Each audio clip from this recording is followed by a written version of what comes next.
One grain of grass seed. That's it. That is the entire reason you exist. Not fire, not tools, not language.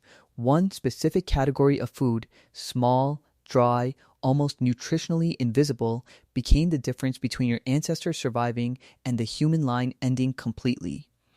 And the part that nobody talks about is what happened just before they found it. The part where they almost didn't make it at all. 930,000 years ago, there were roughly 1,280 human ancestors left on the entire planet. Not 1,280 in a single country. Not 1,280 in Africa. 1,280 in total. Breeding adults. Every person alive today, all 8.1 billion of us, descended from a group smaller than a modern apartment complex. That number comes from a 2023 study published in the journal Science, where researchers at East China Normal University analyzed the genomes of 3,154 living people to trace genetic diversity backwards in time. The mathematical model they used is called FitCoal, and what it found stopped the team cold. A bottleneck. A near erasure. And sitting at the center of it, barely visible in the fossil record, is a food crisis so severe it rewrote the human genome. This is the journey of what we ate, and what nearly ate us first. Start with the grass, or more accurately, start with what was happening to the grass. Roughly 900,000 years ago, Earth's climate did something it had never done before, at least not in the way humans were equipped to handle. The glacial cycles, the long freezes and thaws that had been running on roughly 41,000 year schedules, suddenly stretched. They became longer, more intense.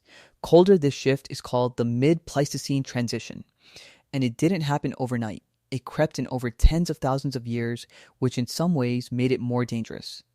Because you don't panic over a slow freeze, you just slowly run out of food. Africa became drier, not desert dry yet, but dry enough. Dry enough that the woodland fringes shrank.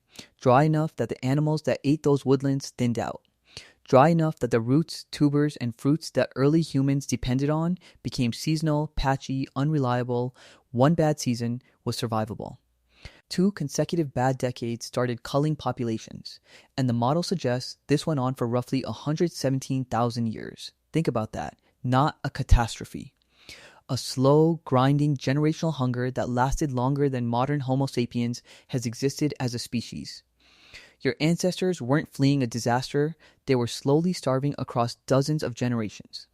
Watching the landscape tighten around them, watching the food options shrink one by one. This is where the object enters the frame. Hold it in your mind. One underground storage organ. A bulb. A corm. A thick-skinned tuber pushed down into dry, cracked earth by a plant that had evolved over millions of years to hide its calories from everything that wanted them. These plants, geophytes, botanists call them, don't grow their value upward where it can be seen and eaten. They store it underground in concentrated starchy packages designed to survive drought by going dormant. The question is not why would humans eat these? The question is, how did humans know they were there? And the answer to that is where it gets uncomfortable. They followed the porcupines, honestly, and the warthogs, and the baboons. Early hominins, the scrappy, lighter-brained precursors to us, were ecological opportunists in ways we've barely begun to catalog. They watched what animals dug up and survived on, and they copied it. The anthropological record from South Africa, going back as far as 1.5 million years, shows stone-digging tools, modified sticks, and edge-worked rocks. That suggests systematic tuber extraction. Not occasional, not accidental. Systematic, there are sites in the Sterkfontein Caves where researchers found residue consistent with underground plant material pressed against molar surfaces over and over hundreds of thousands of years before the population bottleneck. They knew about the underground food, they were already eating it. And then the drought came, and the underground food became the only food. Now here's what most people have wrong about this moment. The conventional telling is that the bottleneck was a catastrophe, that it came within a hair of ending us. That 1,280 was nearly zero. And all of that is true. But here's the thing they skip over. Those 1,280 people were eating. Not well, not enough. But something was keeping them alive in a landscape that had killed off the rest. the animals they had hunted had thinned dramatically. The megafaunal species that the cooling and drying were beginning to sort through, slower to reproduce, dependent on larger territories, were becoming harder to find. A 2,000-pound browser can't pivot the way a tuber can. Geophytes survived drought by design. So while the big game contracted and the forest pulled back, the underground stayed put. If that just restructured something in the way you think about survival, hit like. It genuinely affects whether this video reaches people who'd want to hear it. The journey continues, because the tubers alone couldn't do it. Here's the mechanism. A raw tuber is not that calorie dense. You can eat wild yam for hours and still feel hollow. The starch in most raw underground storage organs resists human digestion. The molecular chains are too tight, too long for the small intestine to efficiently break apart. Harvard anthropologist Richard Wrangham has spent decades working out what this means evolutionarily. It means raw tubers, while edible, are not enough. Not at scale. Not for a brain that was already, by this point in hominin history, demanding something like 20% of total caloric intake just to stay running. Something else had to change. And the evidence suggests it already had. Wonderwerk Cave, Northern Cape Province, South Africa. In 2012, researchers found traces of burned bone and plant ash inside the cave dating to 1 million years ago. In 2026, new analysis of the same site pushed the evidence back further to potentially 1.8 million years ago, embedded in burned owl pellets and scorched sediment layers. Fire being used inside a cave. Not just fire happening near a camp, but fire being managed, sustained, brought indoors. And what does fire do to a tuber? It shatters the starch. The tight resistant chains break open. What was 40% digestible becomes 80% digestible. Wrangham's calculations, published in Scientific American and expanded in his book Catching Fire, suggest that cooking a tuber effectively doubles the caloric yield available to the human gut. Double. Same plant. Same soil. Same drought. But suddenly twice the usable energy. This is the part that makes you want to rewind the whole story. Those 1,280 people who survived, the honest answer is we don't fully know the exact breakdown of their diet. But the pattern in the geological record, in the dental microware fossils, in the archaeological sites immediately after the bottleneck, points toward this: fire plus underground plants combined at scale is what kept the line alive. And then, slowly, it did something else entirely. It started building the thing sitting behind your eyes right now. Around 800,000 years ago, just after the bottleneck begins to loosen according to the FitCoal data, the hominin fossil record starts showing something remarkable. Cranial capacity increases, not gradually. The rate of brain expansion measurably accelerates. The prevailing theory before this century blamed meat. More meat, more protein, bigger brain. And meat mattered, no question. But the timing never lined up cleanly. The bottleneck happened before the great hunting expansion. The brain growth happened during and after it. The tuber plus fire explanation fits the timeline in a way the meat-first theory never quite could. Starchy cooked carbohydrates spike blood glucose. The human brain runs almost exclusively on glucose. Consistently available cooked starch is, neurologically speaking, rocket fuel for cerebral expansion. And the populations who survived the 117,000-year food collapse were exactly the populations who had access to that fuel. Which brings us to the object from a different direction entirely. 164,000 years ago. That's the date on the shells in Pinnacle Point Cave, a sea-carved hole in the cliffs of South Africa's southern coast, excavated by archaeologist Curtis Marean and his team from Arizona State University beginning in 2007. What they found was systematic. Layered, deliberate, many someones, across generations, had been collecting shellfish at low tide and bringing them up the cliff face to eat. The shells were cracked and scorched, the mollusks were eaten cooked, and the cave held evidence of ochre pigment use, the earliest bladelets, some of the oldest symbols of behavioral modernity ever found in one place. Here's the question nobody asked for a long time. Why shellfish? Why this coast, this cave, this period? The answer, when researchers started pulling the thread, is almost uncomfortably perfect. The Cape Floristic Region, the scrubland biome around that stretch of coastline, is one of the most geophyte-rich ecosystems on the planet. Underground bulbs and corms grow there in extraordinary density.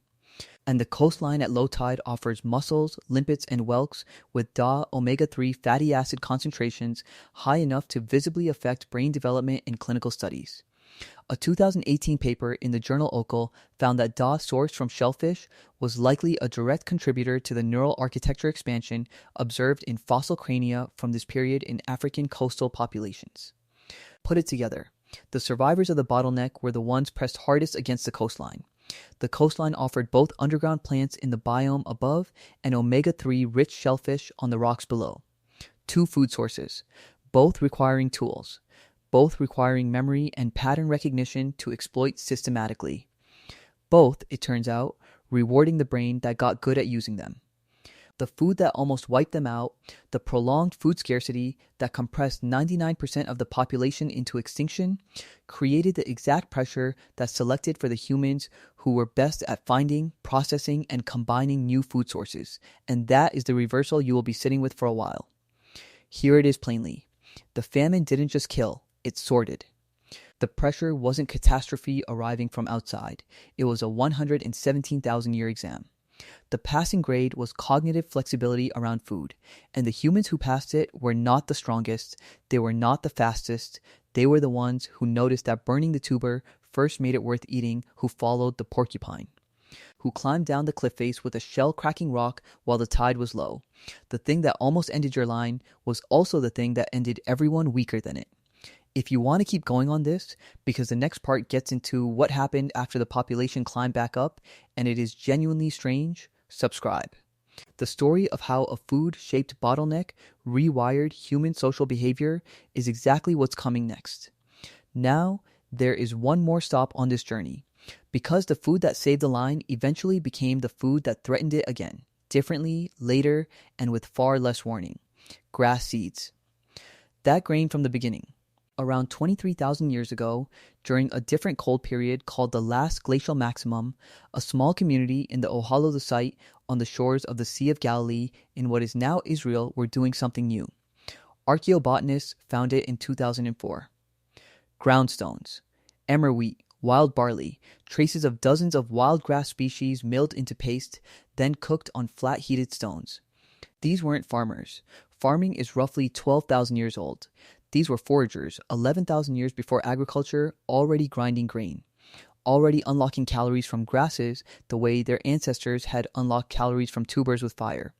And here is where the journey takes a dark turn that the textbooks tend to abbreviate. When humans began systematically eating grain, when grass seeds went from supplementary to central, three things happened simultaneously.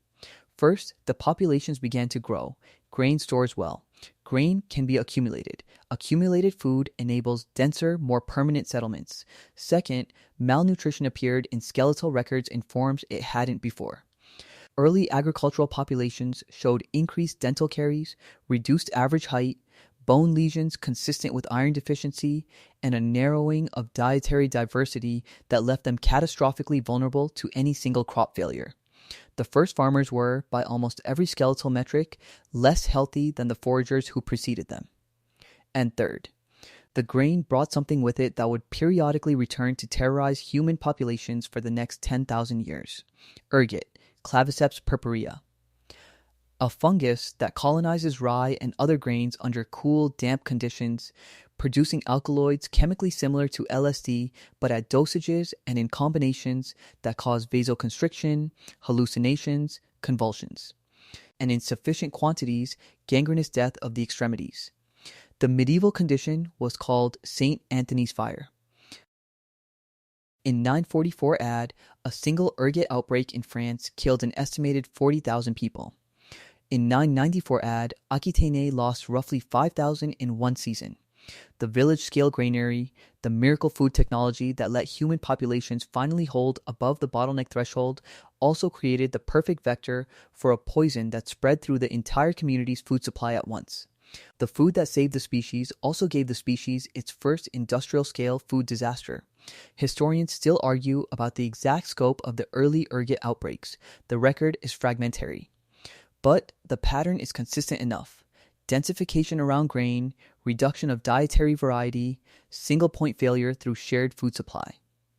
The same logic that made grain the most transformative food technology in human history also made it the most dangerous monoculture addiction humans ever developed. And we are, most of us, still in it. Think about tonight's dinner. Think about the percentage of your plate that is, at root, a grass seed in some processed form. Bread, pasta, rice, corn, all descendants of the wild grasses those Ohalo II foragers were grinding 23,000 years ago. All descendants of the food category that the survivors of the 930,000-year bottleneck first started processing systematically to stay alive. 4,000 miles, 9 months of growth, 11 processing steps. And then you didn't finish it. The object that started as a last resort, a burnt underground bulb dragged from cracked drought soil by a hominin following a warthog, became, over 1 million years, the architecture of every civilization. The same food logic that saved 1,280 people also fed 1 billion, and also, periodically, killed them in ways they didn't see coming, because the food supply had become too efficient to question. The answer to what almost wiped out ancient humans is not one thing. It's the sequence. It's the food that vanished. Then the food that replaced it. Then the brain that grew on the replacement. Then the technology that grew on the brain. Then the scale that grew on the technology. And then the fragility that grew on the scale. Every step on this journey felt like a solution. Every step also created the next catastrophe, which means the last thing the tour guide wants to leave you with tonight is this. The 1,280 people who survived weren't clever because they were smarter than the ones who died. They were clever because they were hungry enough and desperate enough and alive long enough to try something different. That's not a metaphor. That's just what happened. Which stop on this journey surprised you most? Drop it in the comments. I'm genuinely curious whether it's the 1,280 number, the tuber brain connection, the shellfish, or the ergot. Because most people I ask pick different ones.